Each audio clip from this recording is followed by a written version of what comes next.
A very warm welcome to this webinar, powered really by the new research out from Public First and Phoenix Insights on what I think is, without doubt, as we look ahead to the budget, Jeremy Hunt's first full budget as Chancellor next week, the first being done and orchestrated in a non-emergency environment, lucky us, is undoubtedly one of the biggest public policy issues of our time. How do we help Britain's productivity crisis by getting the economically inactive back to work? We're going to have a stellar panel discussing some of these issues before we hand it over to you. Just to introduce myself, in case you don't know me, my name is Goodall, journalist, broadcaster, presenter, writer, among other things, although I always get a bit afraid when people say that, because it sounds like you're sort of jack of all trades, master of none, but I suppose as a journalist, we can take that. And I just, by way of introduction, to introduce you, you may have had a chance to have a look at this research, which is really, really fascinating. Following on from the first set of research, which came out a few months ago, I think, just looking at this central question as to what is happening with the economically inactive in our country, generated and driven on, of course, by what has happened with retirement since 2019, since the pandemic. And it is kind of fortuitous, I suppose, in a way. I was thinking about this just this morning, that we are having this discussion on what is coming up now to the 3-year anniversary. It seems like a lifetime ago, doesn't it? But the 3-year anniversary of the first lockdown on the 20th of March back in 2020. And of course, that transformed the workplace and transformed our working practices, certainly for white-collar Britain, in so many ways. There were a lot of things that people said at the start of that pandemic, I'm sure you'll remember, about how life would never be the same again. In many ways, that isn't quite the case. Life has returned, or snapped back in all sorts of ways, back to what we used to call the old normal. But in terms of employment, in terms of how we work, that is actually something that has lingered, the effects of the pandemic, hasn't it? And we have seen a greater return, or a greater growth in hybrid working from home, and so on. And yet here we are at the same time with that flexibility, that extra flexibility for the workforce, which on paper should be a great thing. And yet we have research such as this showing that although it may be that economically inactive numbers peaked back last year in June 2022, they are still substantially higher than they were in the before the pandemic, north of 3 million, and 800,000 people saying that actually they would like to return to work, and yet for one reason or another aren't being able to. So that revolution in hybrid working and so on, just not reaching so many of our fellow citizens, if you like, to put it grandiloquently, who would like to return to the workforce. And there are all sorts of reasons for that I'm sure we can get onto, but there is absolutely no doubt about the political imperative of this matter.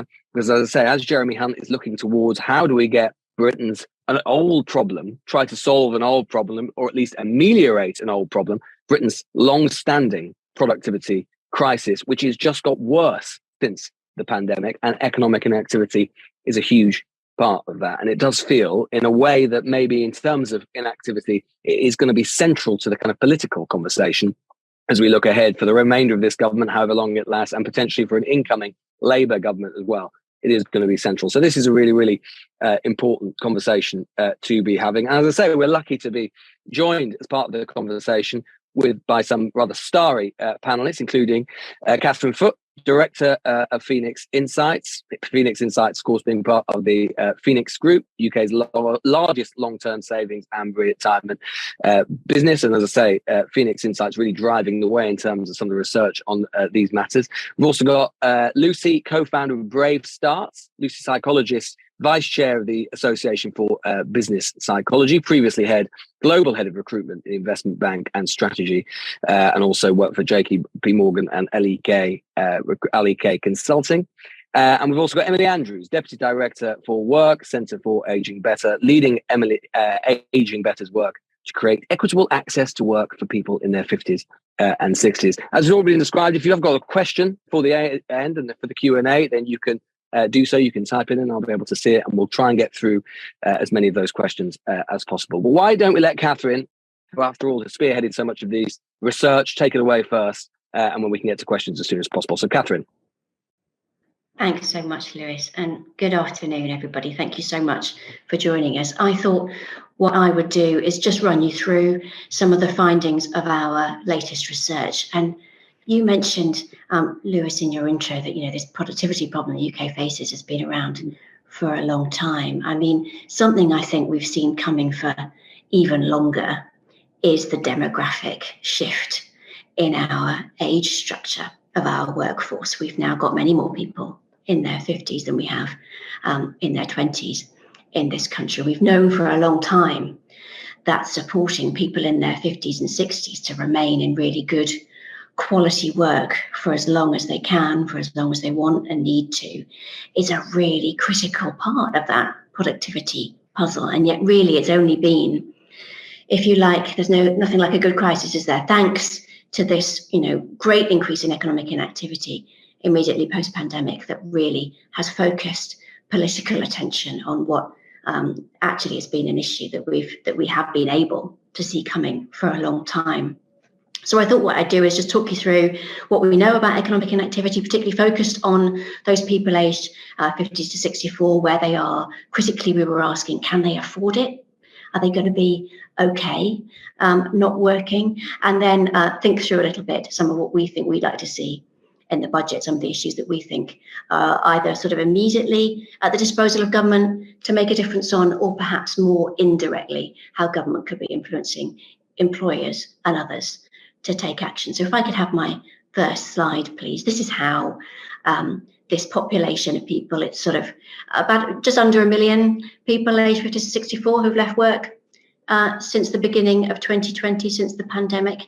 And as you said, Lewis, all these different reasons. And of course, actually, even these reasons, which is all you get from our labour force statistics, they're pretty big, lumpy categories, I think, that hide all sorts of particular personal circumstances. But nevertheless, over on the left, here's your population of people who say they've retired. Now, some of those in that dark purple box are going to be, as Jeremy Hunt put it a few weeks ago, on the golf course, merrily retired with defined benefit pensions, perhaps having paid off a mortgage, comfortable and secure in their retirement decision. But not all of them are, I don't think.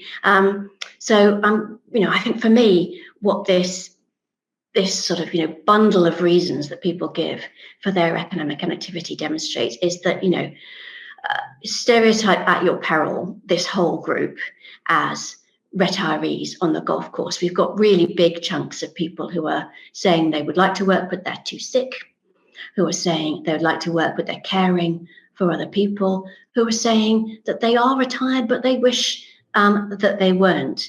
And so I think really critical that we think about all of these different reasons people are giving for their economic activity and tailor our kind of policy responses accordingly. On the next slide, we wanted to have a look at how these reasons for leaving the labour market since COVID play out differently in different parts of the country. So you've got sickness as the principal reason given there in the dark purple, in the kind of red in the middle, you've got retired, and in that kind of peachy colour, you've got caring, looking after somebody else, looking after the home. And I think I'm really struck by how, if you're in the southwest, Scotland, East Midlands, maybe that's your sort of peak retirement population, if you like. Whereas if you're in the northeast, Yorkshire and Humber, that's where you see the highest proportion of people saying that they're too sick to work. And of course, that matches what we know about deep, long-standing health inequalities and rates of illness in the north in comparison to the south. One thing that really struck me in this geographic breakdown was London and the southeast, and how there the principal, the caring becomes a much more important reason. It is the part of the country where people are most likely to cite caring for somebody else as a reason for not being in the workforce. Lots of things within that, maybe perhaps grandparenting, perhaps helping out with this incredibly unaffordable childcare that we face in London and the southeast, and of course across the UK. But perhaps it's grandparenting, perhaps it's caring for a spouse or partner, or indeed, of course, for elderly parents. So for me, though, what you can see is this is not one phenomenon in terms of the reasons people are giving, and it's not one phenomenon geographically either. So I think it's really critical that the government think about, what powers can it offer to the mayoral combined authorities, to government regions, to be able to tailor responses to economic inactivity according to what's really going on differently in different places. I said before, the next thing that we really wanted to look at was, can this group afford not to work? So on the next slide, I just wanted to share with you some of the data on median household wealth by these different regions. So this again is government data from the Wealth and Assets Survey. So as you can see on the left there, that's everybody aged between 50 and 64. Within that group, those people who are still working pretty much even out as you know, equivalent to the average for that whole group in terms of their median household wealth. And this is property, by the way, it's pensions, it's financial wealth, it's sort of other physical assets.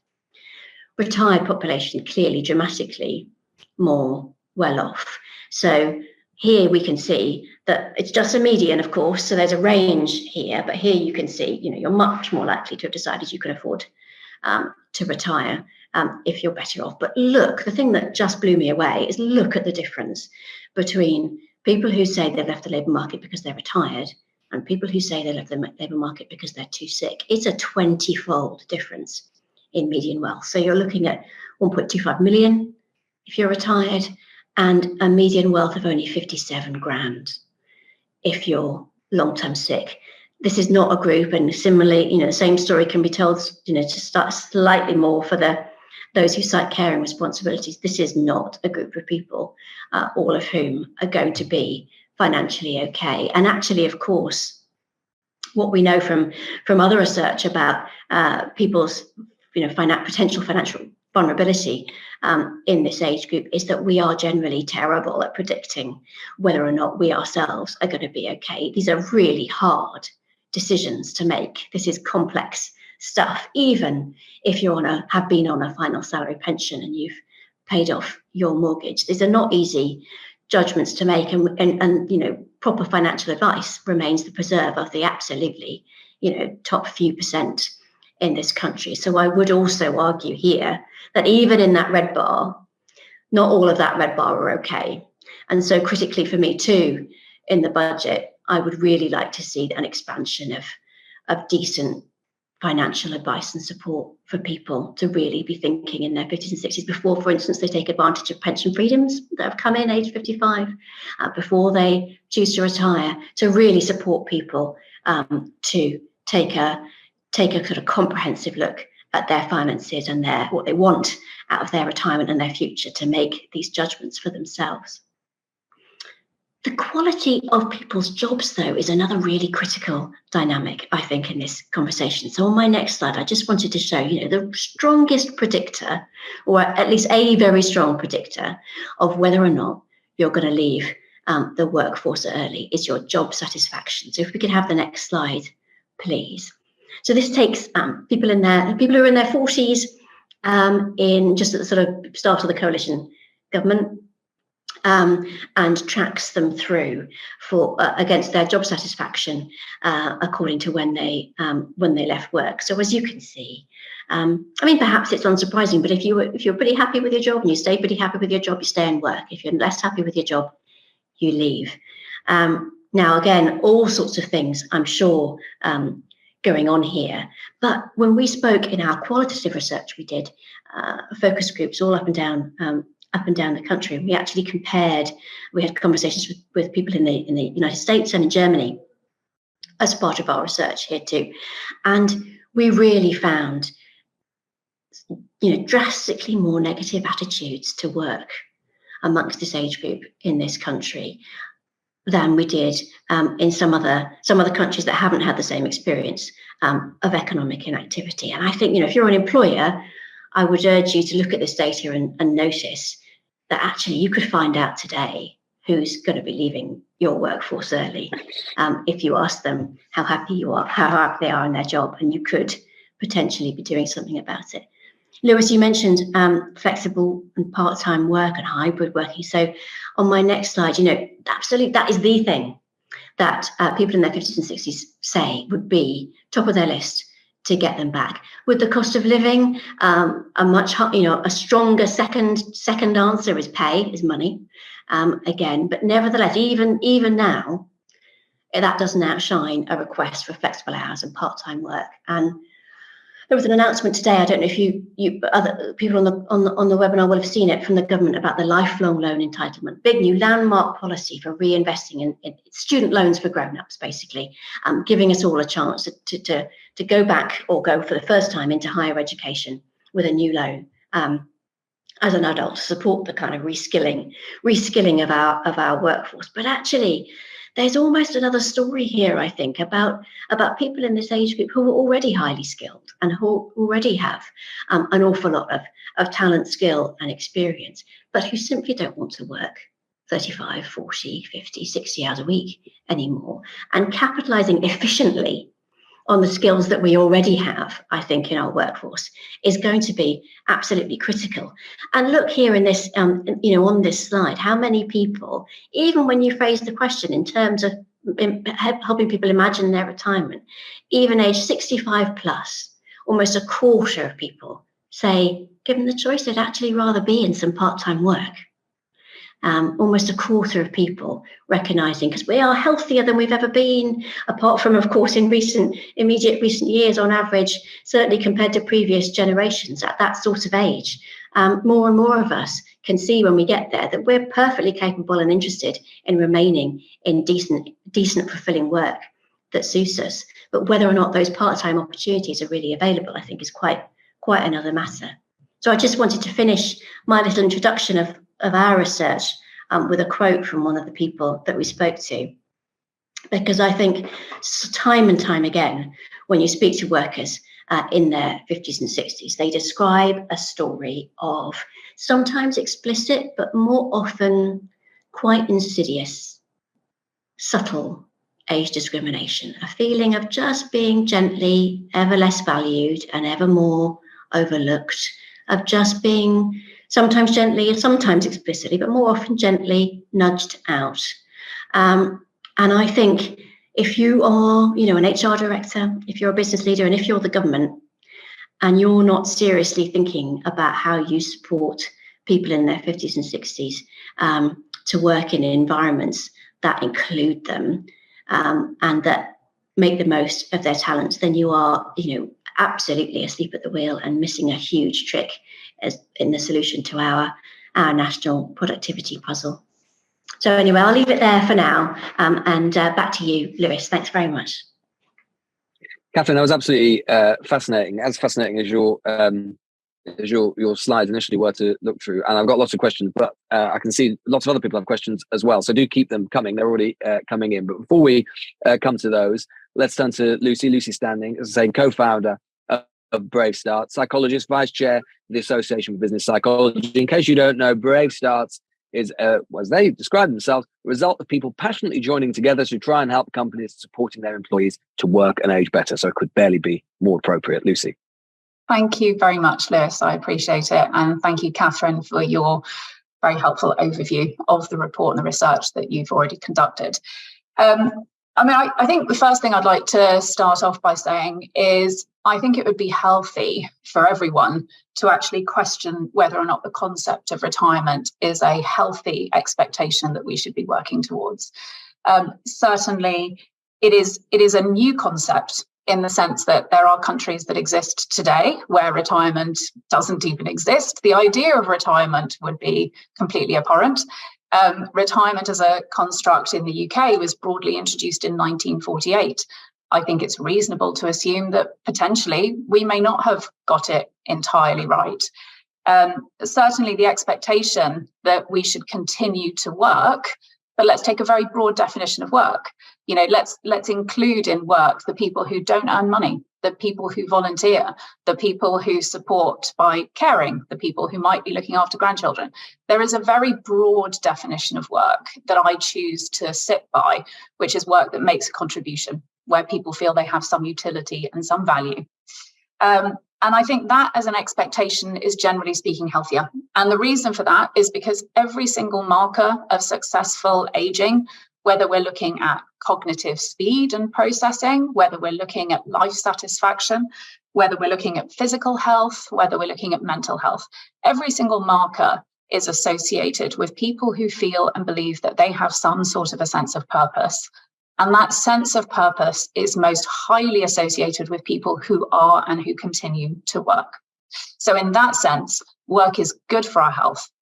But there is that point that you made, Catherine, about it has got to be good quality work. I'm not here advocating exploitation, low pay, and treating people poorly, but work that enables people to work in some manner of their choosing.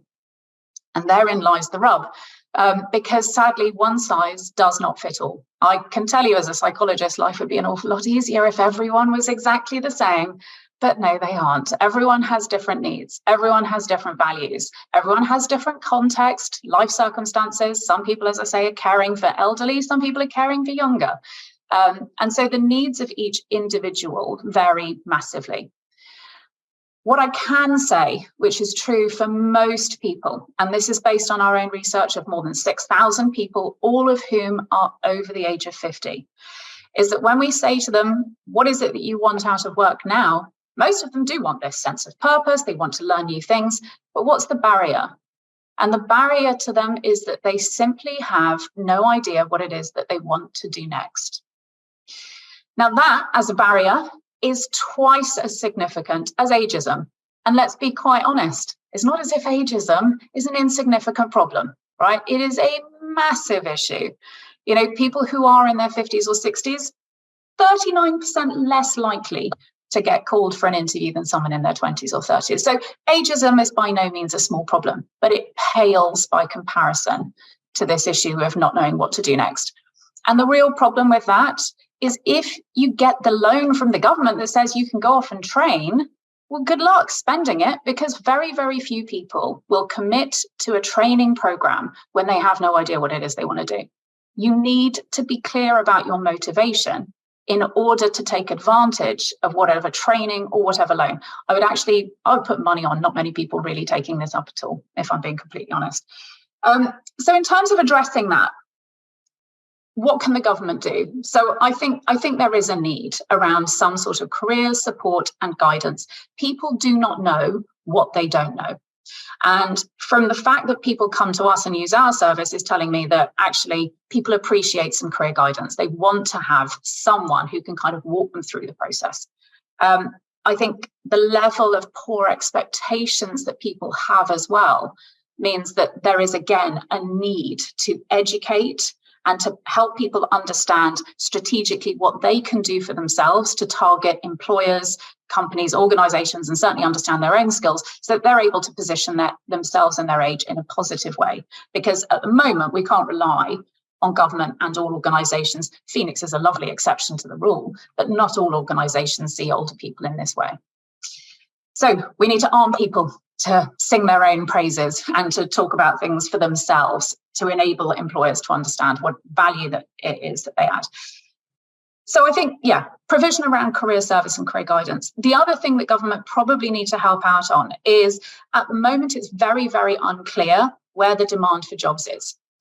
You know, you can look at jobs boards, but a lot of the time jobs boards are not always that indicative. Sometimes there are fake jobs on there to attract applicants. Sometimes what you can't see through a jobs board is how many other people are applying, and you can't see how many people get through a process successfully.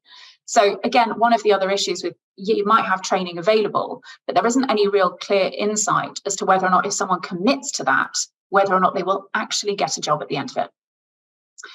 One of the other things to do to help improve people's ideas and understanding about the jobs that are available is actually just to let them experience it. As someone who's run internship schemes, graduate schemes, job shadowing days, work experience days, I can tell you that job shadowing, particularly for this age group and this demographic, is incredibly helpful. By the time you've worked for sort of 30, 40 years, you know what you'll tolerate, you know what you value, you know what you like. And sometimes it takes as little as a day for people to build that understanding as to whether or not this is something that people actually want to do. So if there are ways in which organizations can be encouraged or supported to offer job shadowing, to offer work experience schemes, those would be very, very strongly encouraged and supported by myself. Catherine's already mentioned the point about flexibility, and I'm going to say that that is absolutely critical, and particularly when we're looking at people who are from poorer backgrounds, because if you are working 5 days a week, 24/7, certainly the data that we have shows that those are the people who are much less able to make an informed choice about what it is that they want to do next, just because they're simply exhausted and they don't have the time. The people that we do work with who are able to build the skills and are able to make transitions for themselves, generally speaking, do so by volunteering. And that is a luxury that is only available to people who can afford to volunteer. And that feels wrong. And if there is anything that could be done to recognise and support people who do volunteer, whether it's a tax break, whether it's through helping companies that do offer volunteering opportunities to potentially pay people just a little bit, those again would be things that I would strongly encourage. The last thing I'd say is time for exercise. So again, this is not a chicken and egg thing. People are healthier when they are in work. And if they're doing work that they enjoy, you will see much less demand on things like NHS availability resources and so on. And to keep the health high, organisations are going to have to make provision for the fact that we're getting older. You know, as I'm 50 next year, but as I get older, I'm going to need to work on my bones and my strength. And if a group of buddies all want to go off and play golf, maybe I want to join them on a Thursday. And maybe that's actually going to be good for my health to do so. And maybe that will allow me to work for longer. So again, any kind of encouragement that supports employees who are investing time in their physical health is going to become an increasingly important issue. That's pretty much it for me at the moment, but I'm happy to answer questions as we go on. Catherine, Lewis, back over to you.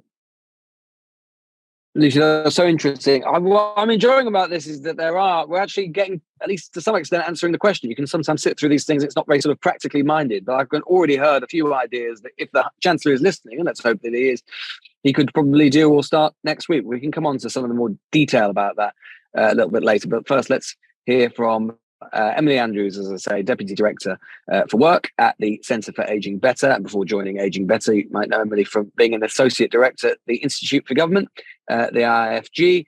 And as I say, she heads up the Work Action Area Team, Ageing Better, which delivers the age-friendly employer pledge, among other things. So, Emily.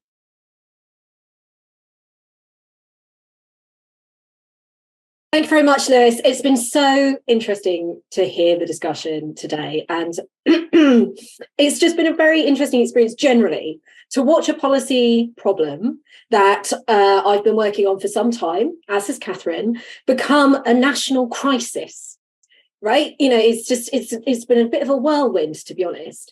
And indeed, we do have a particular problem right now.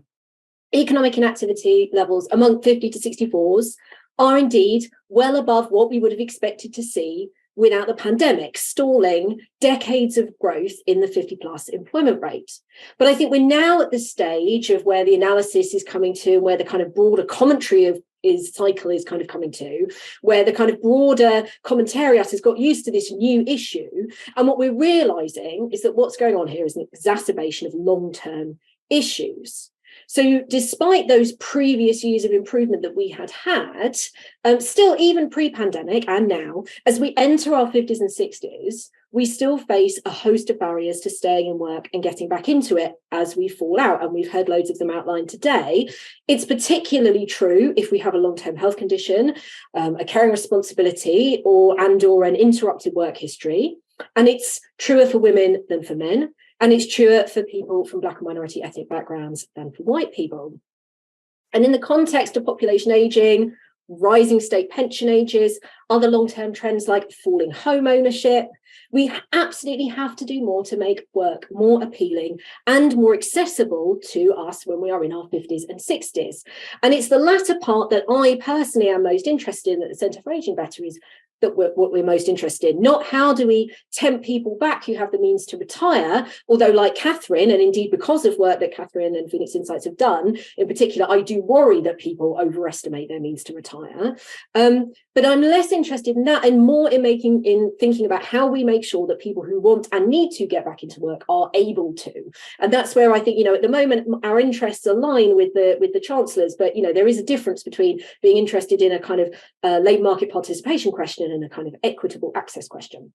But there are two things that I will highlight that I think we could see delivered in this budget that would kind of make a big difference to the problems that we need to solve. So firstly, the government can reinvest some of the money that they originally pledged to tackle the long-term unemployment crisis, which never came, into tackling the actual issue in front of them, which is economic inactivity.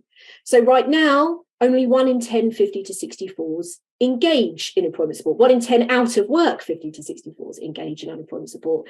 And when they do engage in those services, when we were in our 50s and 60s, we get by far the worst outcomes. Now, our research, reviewing previous initiatives and co-design work with people who are currently living this experience, do point to some things that could improve the situation. So perhaps the trickiest bit when we're talking about back to work support is engagement, because of course economically inactive people are almost by definition largely people who are not engaging in job seeking. But it can be done. You can engage people if you meet people where they are, and if you don't make them go through the front door of the job centre.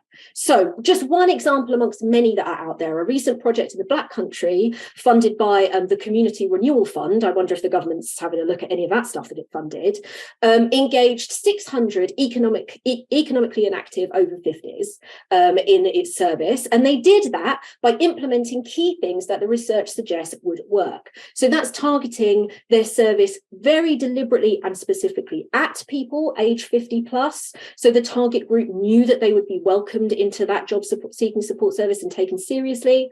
And also they work with a network of 36 different organisations, which must have been so complex to manage, mostly community groups. And they did that by getting close to where people were, working with people that they trusted to deliver the services and draw people in. So, okay, that's how we get people in. Then making that support effective once people are there has to be a mixture of making sure that older clients aren't parked, so people in their 50s and 60s aren't given a worse service because they're seen as harder to help, and then also giving extra support to tackle specific barriers. Now, holistic support is it feels like a bit of a buzzword, but it's very meaningful. Kind of holistic support is the key thing here, and it means when people are in a service for support to get back to work, they get support which works to tackle the multiple individual challenges that might be creating a barrier to them accessing work. And this is where the health support element comes in. That kind of service helping people to understand their entitlements, perhaps to things like access to work, to understand what kind of work could be right for them given their condition, and helping them to get that work. And it's being widely suggested that bringing in specialist occupational health, occupational therapy practitioners into these services has a role to play here, which seems very sensible. So we need better employment support, but it will be pointless if there aren't accessible jobs for people to move into. And just in the very short term, just in this budget, there's lots more that can be done in the medium to long term. We're urging the government to use their soft powers to encourage employers to do their part. We know what the main tenets of so-called age-friendly employment are, including inclusive and comprehensive health support for people in work, age-positive recruitment practices, and of course, flexible working. Now, we at the Centre for Ageing Better have our own mechanism to reach employers who want to do more to recruit, retain and develop older workers. It's the Age-Friendly Employer Pledge. There you go, that side. And we launched that at the end of last year. We're just about to hit 100 signed up, which is really exciting. And of course, I'd love it if the voice of us and our network were loud enough to make a difference across the country. But I think we need a bit more juice than that. Our research suggests, or it tells us, that 40% of employers say they want to hear from government about age-friendly employer practices, which surprised me. I thought that the most popular answer would be people wanting to hear from each other, but no, they want to hear from government. So government has a voice in this, and now is a good time for them to use it. So those are my two big pleas for the budget: fund 50+ employment support, including for the inactive, and kick off an employer-facing campaign on the benefits of age-friendly employment. But there's lots of other things in the report and things we could dig into: localism, skills, work quality, support for carers. Maybe we'll talk about that in questions. But I just want to briefly finish with the big risk. So the Chancellor might choose to try and tackle his labour supply issues and the pressure on the public purse at the same time by speeding up the timetable for increasing the state pension age. Now, when the state pension age rose from 65 to 66, there was indeed a significant increase in the number of people in work at 65 as a result of that policy. But the rate of absolute poverty amongst 65-year-olds also doubled. So increasing the state pension age works for people who are basically still in work and then they just carry on for another year. But for those who've already fallen out and can't get back in, it just increases their chance of being in poverty. And that is a situation that we can't let stand. And I hope that this budget will just be the start of us addressing this long-standing issue. Thank you. Back to you, Lewis. Emily, thanks so much. That was absolutely fascinating. And, I'm sure speak for everyone on the call when I say that all of that from Emily, Lucy and Catherine was really, really interesting and certainly going to be giving me much food for thought as we approach next week. I can see quite a few of you already asked questions. If you've got any before we wrap up at 1:30, do just send them in now and we'll try to get through as many as possible. I am just going to abuse my position as chair briefly, though, because, as I say, whetted my appetite as well. But a couple of questions for the panel. Catherine, just going back to you to begin with. I mean, obviously, the topic that we're discussing here is what the Chancellor might do. Now, obviously, a lot of what is in your report and a lot of what we've discussed, I mean, a lot of it is either cultural and it's potentially even generational in terms of the sort of change you might need to try and achieve. What, in order to achieve sort of really enduring change anyway, I mean, what, if anything, do you think could be done in a really short term? Because ultimately, that is what the Chancellor, the longevity of this government is 18 months until the next election, say. What levers, if any, do you think he could pull now that would have a tangible impact in the short term? Yeah, I think that's a really important question, Lewis. I mean, really, I would say that how short term is it? I don't know, but let's say the structures that we have. Yeah, exactly. There's the structures that we have in the labour market at the moment to influence the labour market, job centres, Restart programme, Plan for Jobs. They're all essentially solving a problem that we don't have and not solving the problem that we do have. So I really endorse what Emily was saying about repurposing some of the underspend from things like the Restart programme, and some of the thinking about where and how do you conduct employment support, so that rather than totally focusing on active job seekers, of which there are not nearly so many, we repurpose some of that energy, responsibility, the physical human labour of work coaches and job coaches, the funding of these sorts of programmes to, as Emily was saying, reach the economically inactive. And there are lots of examples for how you can do that through housing associations, through other sorts of council services that would be, I think, that we know would be much more effective. So I think there are things that they can do at their disposal in terms of employment support already. I'm not personally, I don't have a lot of faith that the sort of classic Treasury levers of tax incentives, say, are going to make a really material difference, given exactly as you were saying and what Lucy was, highlighting so clearly, are the really big issues about the quality and availability of work and the actual, the practical, emotional, and psychological experience of trying to get back into work. I don't think a little tax break is going to do much. So I would focus, I suppose, in the short term on that repurposing of employment support and just steer that ship at the actual problem, at economic inactivity instead of unemployment. That's really interesting. And Lucy, you were talking about the idea that we've got to kind of redefine what we mean by retirement and work, which I think is really interesting. I mean, it seems to me, and you mentioned increasing number of carer responsibilities, and we can see from this research how many older people in particular are now finding themselves either willingly or unwillingly in a position where they're having to do childcare again, never mind social care, which has still not really been addressed at a fundamental level. Do you think, I mean, actually, if we start thinking about something that could make a difference in the, let's say, the medium term, if we actually address childcare and actually had a proper structural reform, that potentially could be extremely helpful right across the age ranges? Well, I mean, absolutely. I think one thing that I think we've all agreed on today is this issue about flexibility. And I think, you resolve flexibility for someone, whether it's helping out with childcare. For another person, it's helping out with an elderly carer. For another person, it's needing and wanting to retrain. For somebody else, it's health issues and needing to get back on their feet and go and see a physiotherapist. You resolve flexibility for everyone, and it becomes a solution for everybody. But why is it, Alicia, why do you think it is? I mean, going back to that paradox I sort of said at the beginning, we have had this, at least to some extent, sort of part revolution in flexible working and hybrid working and so on. And yet in so many areas, particularly perhaps for older people, in the workforce or trying to get back into the workforce, it seems inaccessible. Oh, where do you want me to start? Well, I mean wherever you how think long have you got, Lewis? I mean, well, not too long. Let's say 60 seconds. Okay, so you could resolve a lot of issues if companies were actually strategically targeting people who are older. So I would love to see a scheme that was labelled the unretirement return to work, because then all of a sudden you're identifying with a group of people that are not going to be 18 and 21, a group of people who you will see, and you will be able to have your feelings, worries, fears validated and understood. If there was an opportunity to get trained in whatever it was that you needed to actually do that job. The reason that students love going on graduate schemes is because the burden of having to understand what is involved in that job is removed from them.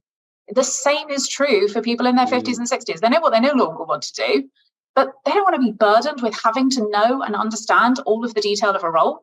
Just tell me that, the attitude that you want, the potential that you want, then take me on board and tell me what I need to know. And if I'm with a group of other people who I can see myself with, then happy days. I mean, you would get people beating on that door. I've just never seen it rolled out effectively. I've seen some poor attempts at it, half-hearted attempts at it. You nail that properly, you'll get people banging on the door. Can I just jump in? I mean, I think that's absolutely right. And I also think, you're describing, Lewis, the way the world of work is changing. Job adverts really aren't. So few jobs are advertised flexible first. If you talk to employers, lots will say, oh yeah, for the right candidate, we're open to that conversation, but we don't want to say that until we've given them the job. So if you're sitting there with carrying responsibilities, with a serious health condition that needs time out of work, are you going to take that risk and apply for a job just hoping that maybe an employer is going to value you enough to negotiate before you get in the door? I think we've still got a long way to go for flexibility to be, first and foremost at the offer in job adverts and in the recruitment process.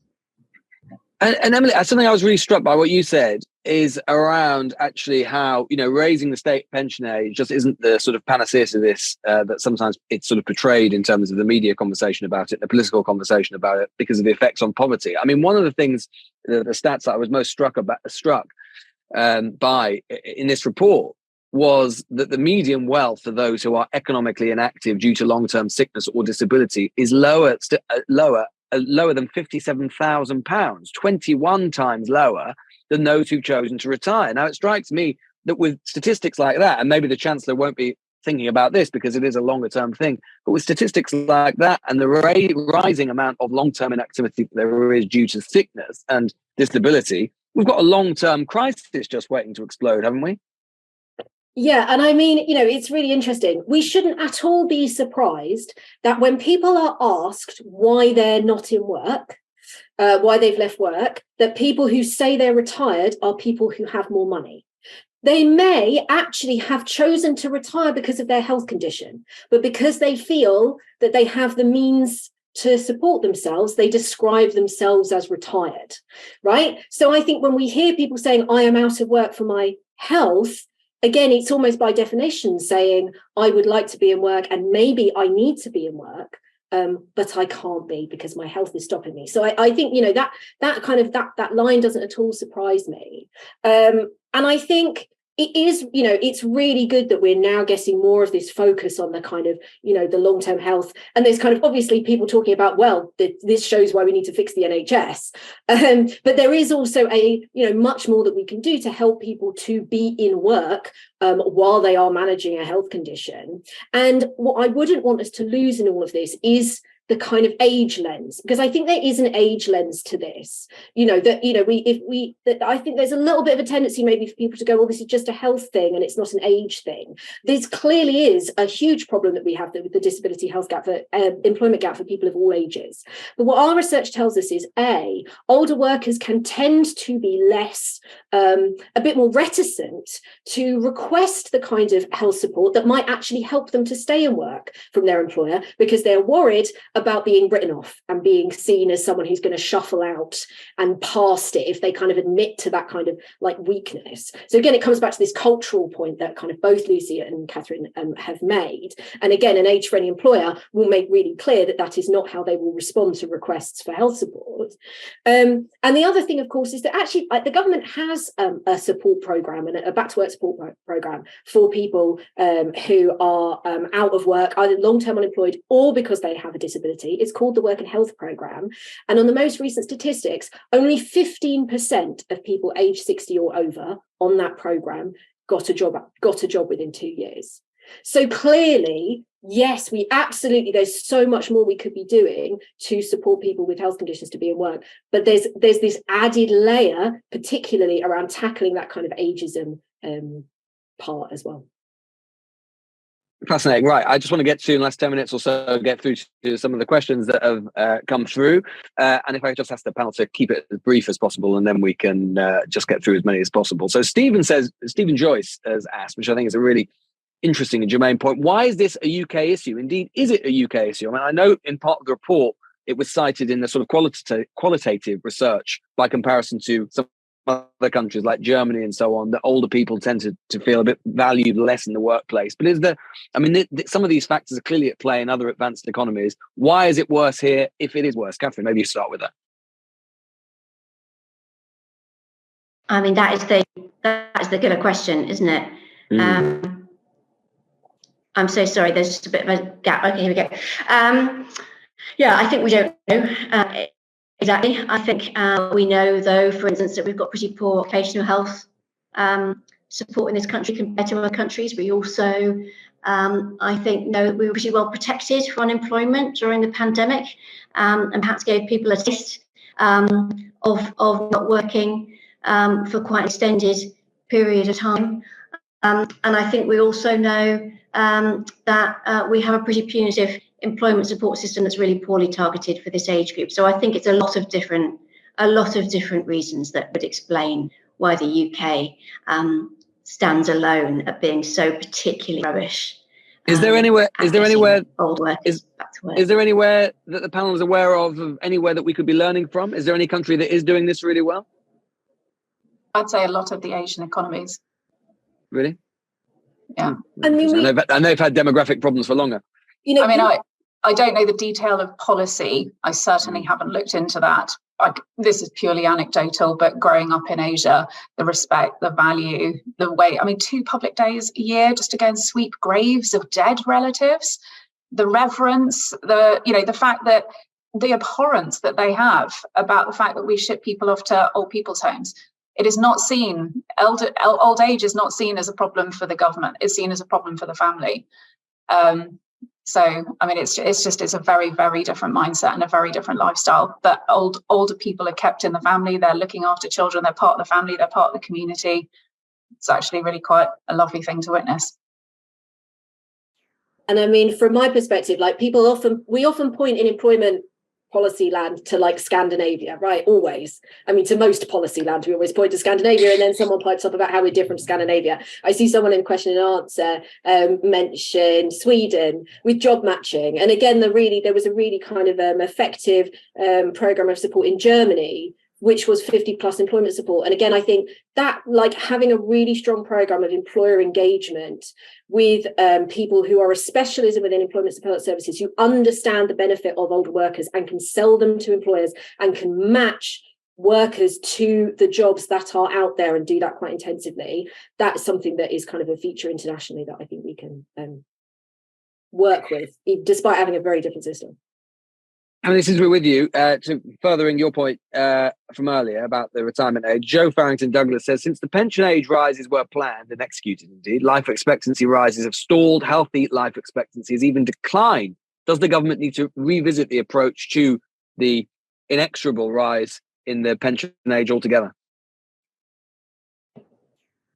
I mean, it's, they definitely need to be looking at all of the data, right? And the data that I look at is the labour market data. Is like, do we actually have the conditions within the labour market to make this meaningful? Even if we did have increasing health within the population. And to me, the answer right now is no. That without a better kind of support for people to be in work and return to work when they're out of work, increasing state pension age is just, it is essentially condemning more people to poverty, because if they're not helped to get back into work, they've just got to eke out a little bit longer before they can reach to their pension age. So we don't have those conditions in place. I think that's right. I think it's a really, let me just jump in. It's a really, really critical. I think, we did some work actually with the public. I've been big deliberative exercises over last year about the future of the state pension, and, loud and clear, the public were really strong on the idea that, we gave them all sorts of different types of solutions to this, big alternatives to the state pension, big sort of radical changes. Loud and clear, they said, no, we want a universal benefit and we want it to be based on chronological age, because otherwise we're not going to know where we are. We're never going to remember. We're never going to understand. So huge support for the idea of, the continuing idea of the state pension as being this universal benefit that you get at a particular age. But it doesn't work in a country riven with health and employment inequality. So I think the government does, in its next review that's been submitted to the government but not yet published. So we're waiting to see where, how brave this government or the next is to really be reimagining our state pension system. But it's got to think about what does it do for those people that Emily was describing, who are just under the state pension age, but who find themselves, through a lifetime of disadvantage on every front, just simply unable to work. That chronological age just doesn't make sense and isn't fair for everybody. So what we do about work conditionality, about access to working age benefits, about access perhaps early to pension credit, I think to support people in their kind of 60s, mid-60s as we continue to rise that state pension age is going to be a really critical part of pension policy over the next few years. Well, we've had a very enriching discussion. One anonymous attendee, I don't know why they're anonymous given they're so well informed, but they say that Japan, Singapore and Korea have labour participation rates of around 30% for over 65s, and it's only 11% in the UK. So you're absolutely right, Lucy, about the Asian economies at least sort of being further ahead than us on this. Dawn says, the challenges seem to be more on the employer side, recruiting, notoriously age bias, as well as a lack of flexible options, job sharing. The government could begin by setting aspirational targets for employers, as well as offering employer tax breaks, i.e. preferential rate of employer NICs. What are the panel's thoughts on this? I'd entirely support that. I think it's much better. Whilst I think mandates work, I think much better to hold up. And I think, Emily, you might have alluded earlier to the sort of the softer powers of government. If you've got the Times top 100 richest people avoid tax. If you've got the Times top 100 people who pay tax, you encourage more people to pay tax. Why can't we put on a pedestal the companies who are doing the best things in terms of supporting older workers? Because I think at the end of the day, most companies are actually too scared about doing anything because potentially age legislation, potentially a bit icky, not a huge blueprint. There isn't absolute return on investment data around whether it's flexible working. Is it a carer's policy? Is it an age targeted cohort? What's the intervention that's actually going to work? And they're not, people are, you've got Brexit, cost of living crisis. It's hard enough work just running a business anyway. Why not have the government who are publicly funded lead the way on some of this stuff? Actually, as Emily was saying, they've got a voice. People want to hear what the government is going to advise them on this side, this sort of thing. So, I entirely agree. I think there's an awful lot of very warm, positive, stand on a pedestal, praise, look what's happening, inspirational things that can be shared and done. But I think it has to be led, and I think it has to be led by government. Yeah, I would just add, I think, obviously, I'd love the idea if there was kind of really hard powers, but actually the business case for age-friendly employment is pretty clear. It's pretty stark. There are skills gaps and vacancies. There are people who are out of work and who would like to be in work. And not only do you have people and a gap, but OECD research suggests that a 10% increase in older workers results in a 1.1% increase in productivity. And I actually really like the German research, which suggests that the best teams for innovation are multi-generational teams. If you want the most innovative outcomes, you have to have older and younger workers working together. So I think that, I think that we could explore those in future, but there's so much more that could be done by getting that message out there, that it is in businesses and employers' own interest to do more on this. This is the workforce, and it's going to be good for the bottom line. But Emily, I mean, actually, maybe this is our final question. I mean, it was exactly on this theme. Someone anonymously sent this in saying, if employers need workers, why isn't demand meeting supply through attractive packages? Why do employers need to be shown the carrot? I think that's an interesting point, isn't it? If the case is as overwhelming as you say, why doesn't the market kick in and make it happen? I mean, I think, it's an interesting question, isn't it? And I think already the shift is turning, that we've had a far greater response to our Age Friendly Employer Pledge than we thought we did. But we're working against some pretty ingrained prejudices amongst certain people. Within employers, we surveyed 2,000. About 1 in 4 employers absolutely get it. They are the evangelists. They love this. About 1 in 4 are incredibly skeptical. They see this as part of a woke agenda. It's just another diversity characteristic that I need to worry about, and they don't want to deal with it. And then you've got people in the middle who are kind of worried that it will clash with other diversity kind of initiatives. They're concerned that it's favoritism, and that they do also hold certain age bias prejudices themselves. So we are getting somewhere, but we are working against quite big cultural norms that hopefully are starting to shift. I mean, it really is just absolutely the last utterly socially acceptable form of prejudice and discrimination, isn't it? We say it to each other all the time. Ageist comments, oh, you don't look your age, you're looking good today, what's your secret? Exactly. I mean, imagine saying the equivalent compliment to somebody who's gay. Oh, you're looking so straight today, good for you, how did you do it? And yet, obviously that's not okay. And yet when it comes to age, it is. So, employers are no less ageist than the rest of us. But just finally, I mean, what about we haven't talked about this very much, and I appreciate, because it is partly a nuanced thing, and it is more nuanced than this. And obviously people like me, journalists, can sort of alight on it. But to what extent is it that, frankly, if you are, as we are in the, we're at the point now where the baby boomers are retiring, they have retired and so on, that to some extent it's just, the research does show this as well. To some extent it was a golden generation. They have many of them do have enormous asset wealth. You're never going to get them back to work because, frankly, why should they? Yeah, there is that group, absolutely. And I think, quite frankly, though, if I were a policymaker and noticing that phenomenon, I would then look at future generations of retirees who are not on those sorts of pensions, who are not in that, are not on their housing ladder yet. And in fact, a quarter of people over the age of 25 still expect that they're not going to be buying a house, that they're going to still be renting in their retirement. We found that is a completely different retired Britain to the retired Britain we have at the moment, and we can see it coming, and it's only a matter of years away. So if I was a Mel Stride, director of Secretary of State for Work and Pensions, the Chancellor, the Prime Minister, I would absolutely agree with you that this is an opportunity taken by a small number of people in a particular historical and social location. That is not going to be the case for future generations. Nobody else is going to have quite the same get out. Well, Catherine, the main question I can see, apart from the ones we've gone through on the group, are these slides going to be available for people? Because there's a lot of demand to have a look at your research. I assume they will be. Of course they will. Yeah, we'll put them on the website. Absolutely.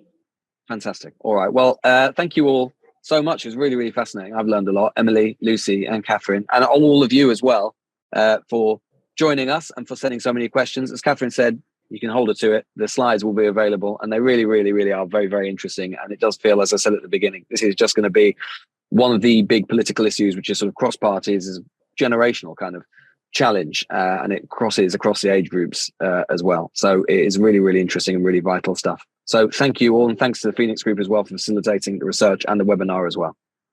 Thanks, everyone. Thanks for coming.